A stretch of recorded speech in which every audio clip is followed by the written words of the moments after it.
18h30 sur Al-Oula, ravi de vous retrouver pour cette nouvelle édition à la une ce soir. À Bali, le ministre des Affaires étrangères, de la coopération africaine et des Marocains résidant à l'étranger représente Sa Majesté le Roi aux travaux du 2e Forum Indonésie-Afrique. L'événement aspire à propulser au plus haut niveau les relations entre l'Afrique et l'Indonésie. Recensement général de la population et de l'habitat. En ce jour 2, les équipes d'enquêteurs déployées sur le terrain enchaînent leur tournée dès les premières heures de la matinée pour collecter les données essentielles auprès des ménages. À Fès, l'engouement citoyen est au rendez-vous. Stress hydrique, la région de Nador recycle ses eaux usées dotées d'une infrastructure d'épuration de haute technologie. L'installation tourne à plein régime pour dépolluer des volumes d'eau conséquents, réinjectés dans l'arrosage des espaces verts, jardins publics, golf et lavage des voiries. Bonsoir. Indonésie-Afrique, l'axe scelle un partenariat économique pérenne et fructueux. C'est dans cet esprit que se sont ouverts aujourd'hui à Bali les travaux du 2e Forum Indonésie-Afrique avec la participation de plusieurs chefs d'État, chefs de gouvernement et de ministres africains.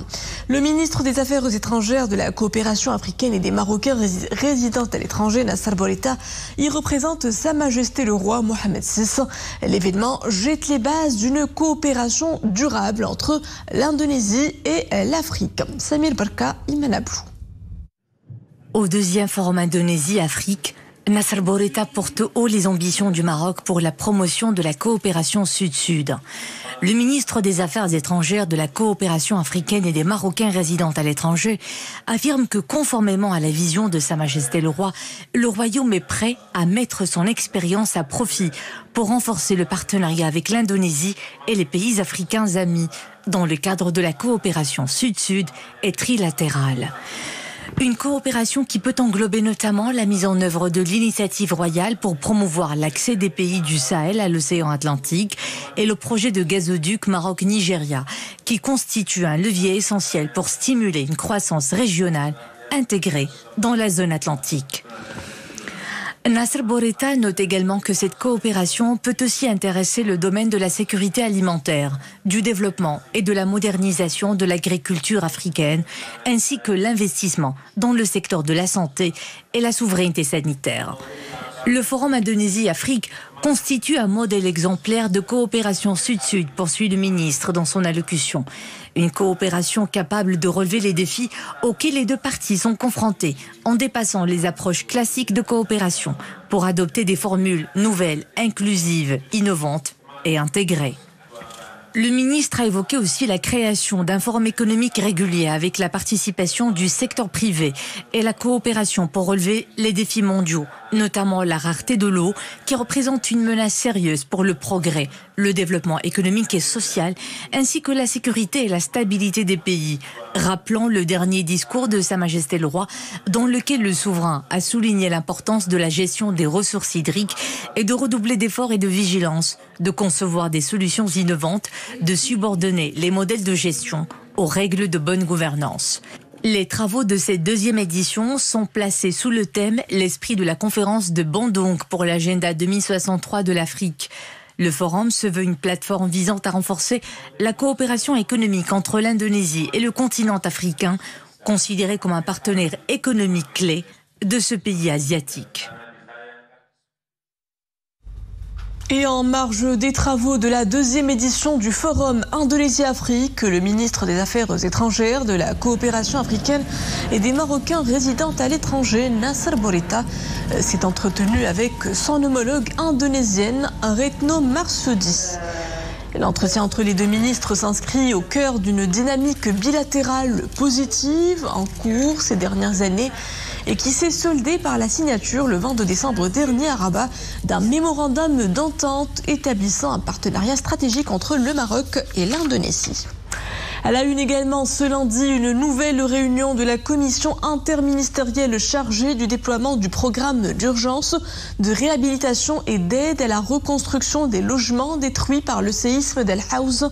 Une réunion présidée par le chef du gouvernement.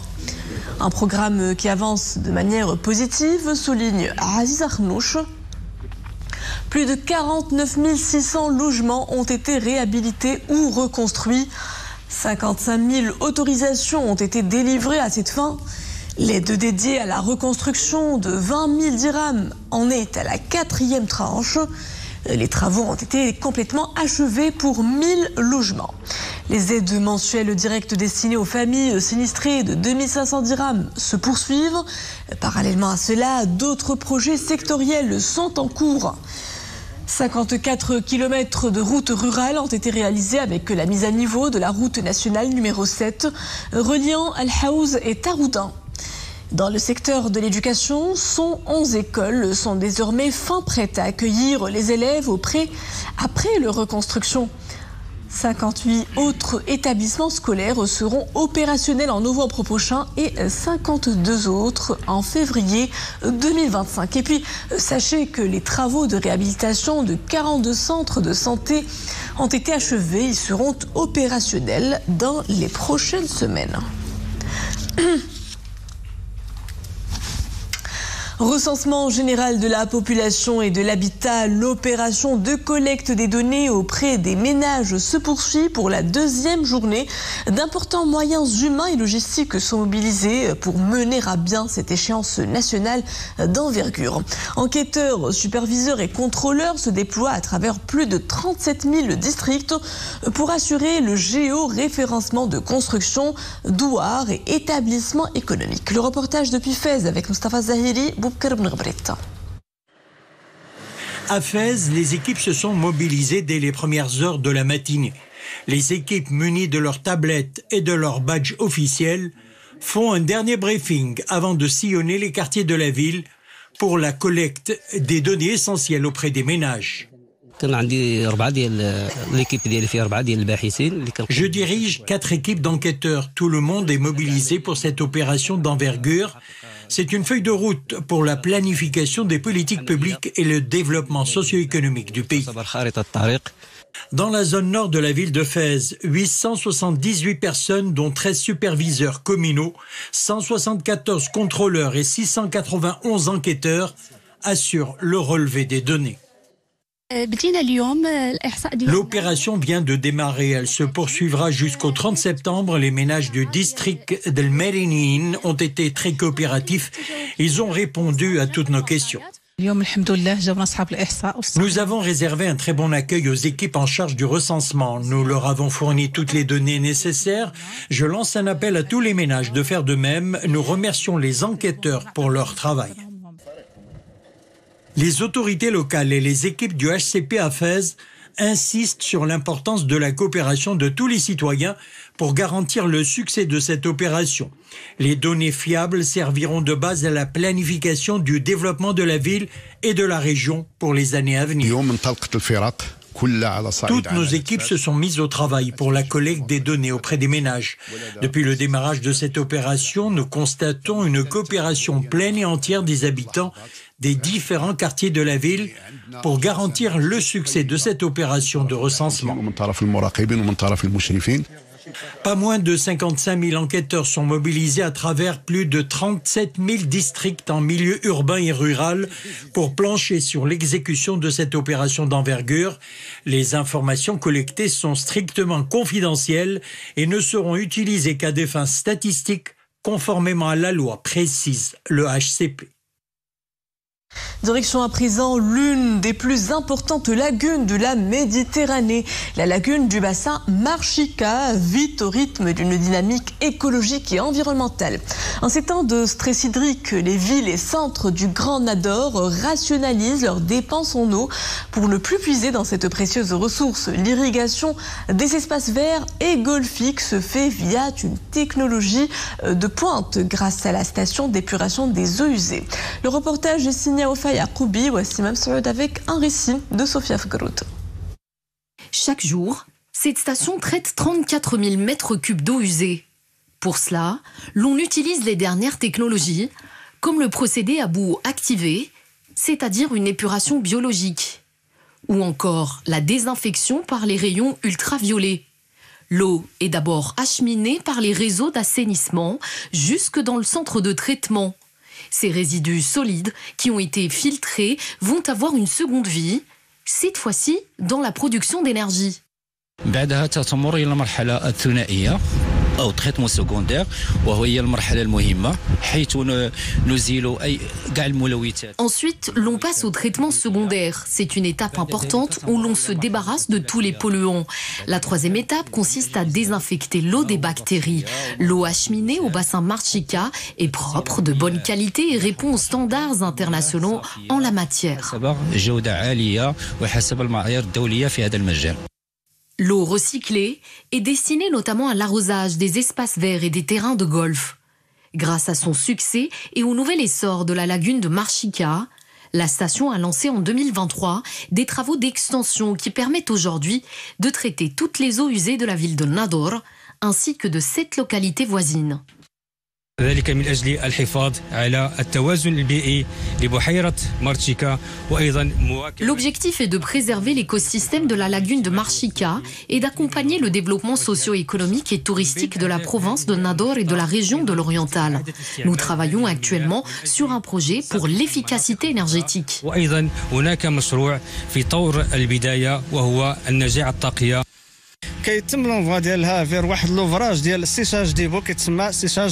Nous envoyons les résidus sous forme de boue vers un endroit dédié au séchage solaire.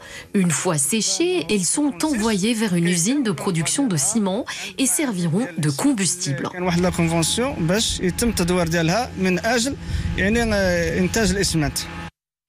Rien ne se perd, tout se transforme. Le recyclage des eaux usées fait rimer l'écologique et l'économique. Grâce à la vision royale en faveur d'une gestion plus efficiente de l'eau, plusieurs stations de traitement des eaux usées se développent pour offrir aux villes marocaines ces écrins de verdure. À la une de l'actualité internationale, crise sanitaire à Gaza, la polio éradiquée dans la bande depuis 25 ans est réapparue en milieu des hostilités. Pour éradiquer ce nouveau danger qui guette la population dans le petit territoire palestinien assiégé et bombardé, une campagne anti-polio a été officiellement lancée hier dans le centre de la bande où l'ONU a annoncé des pauses humanitaires. Cette campagne vise à vacciner plus de 640 000 enfants de moins de 10 ans dans le territoire palestinien assiégé et dévasté par près de 11 mois de guerre. Dans le reste de l'actualité internationale, le parti d'extrême droite allemand Alternative pour l'Allemagne a réalisé une percée historique hier lors des élections régionales dans les Länder de Saxe et de Thuringe, dans l'est du pays. L'Union chrétienne démocrate conservateur de centre-droite arrive en deuxième position. Les partis de gauche voient leur électorat se réduire par rapport aux dernières élections avec seulement 12,4% des suffrages. Suite à ces résultats, le chancelier allemand Olaf Scholz a appelé à exclure de toute majorité politique l'extrême droite allemande qui a obtenu des résultats records dans 2 scrutins régionaux dans l'est du pays. Un nouveau message d'avertissement pour la fragile coalition au pouvoir. Retour chez nous, ce début septembre nous apporte quelques perturbations. Prévoyez ce soir encore des averses orageuses comprises entre 10 et 25 mm si vous êtes près d'Azilal, de Tinrir, Al-Haouz ou encore d'Ouarzazat. Des averses accompagnées de grêles et de rafales de vent balayeront ces régions.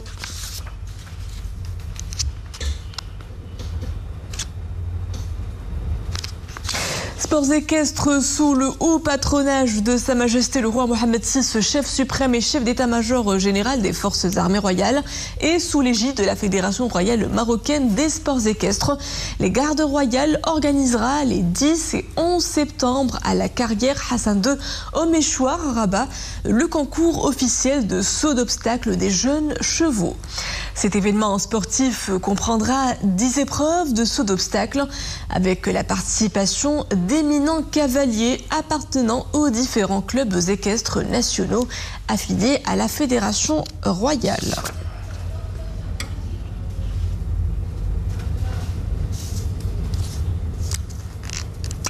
Ce mois de septembre sonne la fin des vacances, mais avant de renouer avec les devoirs de la rentrée, plusieurs choisissent de prolonger leur congé estival loin de la foule.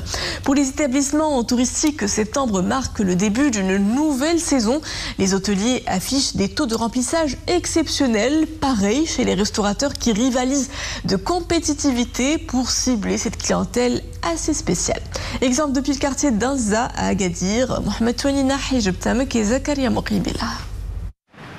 Édifié sur un rocher surplombant le littoral, ce restaurant d'Anza affiche une bonne affluence. Ses clients sont pour la plupart des amateurs de tourisme balnéaire ou des touristes de passage à Agadir.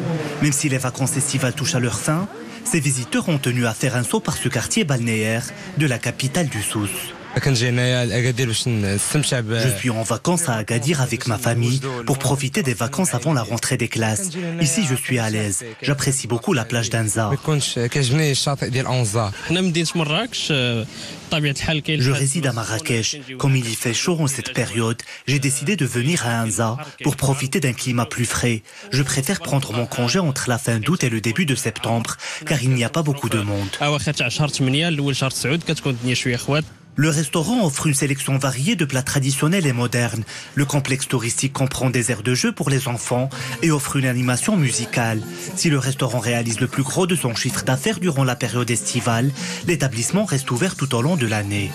Actuellement, l'activité touristique on va dire, revient à son flux normal, qui est un flux tout à fait homogène avec la période, étant donné qu'il y a un retour au banc d'école et que la majorité des gens quittent la ville d'Agadir pour retourner, que ce soit à l'étranger ou dans les autres villes du Maroc. Mais cela n'empêche que nous avons encore des gens qui préfèrent prendre leur congé en fin d'été. Pour cette autre clientèle constituée en général de personnes célibataires ou de couples n'ayant pas d'enfants, le mois de septembre semble idéal pour partir en voyage. Pour ces touristes, le plus important est de visiter Agadir et ses environs dans la quiétude, loin du rush de la période estivale. Nous souhaitons bonne chance à nos para-athlètes et c'est ainsi que s'achève cette édition. Merci à vous de l'avoir suivi. Le retour de l'information en langue arabe est à 21h. Excellente suite des programmes à tous sur Al-Moula.